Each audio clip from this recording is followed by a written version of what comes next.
In this video, I'm going to show you how to find the perimeter and area of a triangle on the coordinate plane.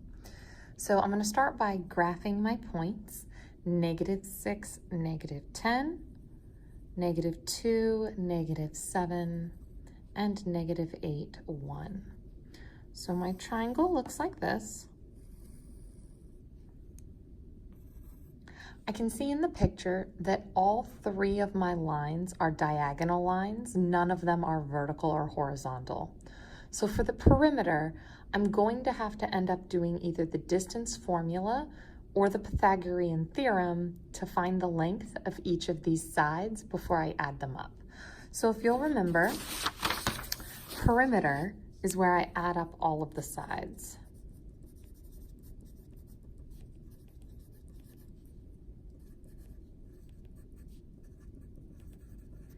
So looking at my triangle here, this side, to find the length of it, I have 2 options. I can either do the distance formula. So the distance is x2 minus x1 squared plus y2 minus y1 squared. So if I wanted to do that using these 2 points, I would use the coordinate -6, -10, and -2, -7, and I would plug those numbers into the distance formula. So that would give me, it doesn't matter which one you identify as 1 or 2, so I'll let this be x1, y1, and this be x2, y2. So that'll be -2 minus -6 squared plus -7 minus -10 squared. And then if you keep working that out, you'll end up getting 4 squared plus plus 3 squared, which is going to be the square root of 16 plus 9, which is going to be the square root of 25, which is going to be 5. So you'll figure out that the length of this segment is 5.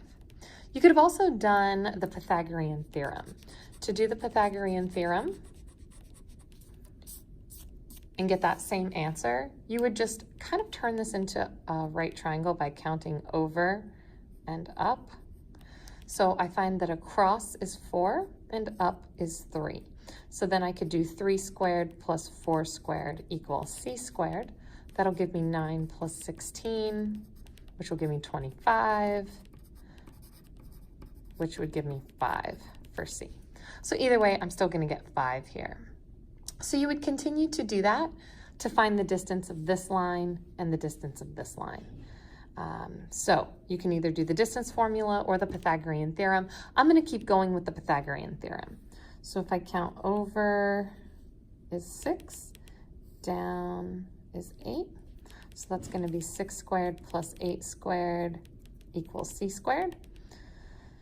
So that ends up being 36 plus 64. Which is 100, which is 10. So this side is 10. And then for this one, down is 11 and over is 2. So I would do 11 squared plus 2 squared equals c squared. 121 plus 4 is c squared. So we're going to do the square root of 125. Which ends up giving us, I believe it's 11.18. Yes, 11.18 when I round. So for perimeter, I just need to add up the 3 sides. So this plus this plus this. So perimeter will be 5 plus 10 plus 11.18, which is going to be 26.18. For my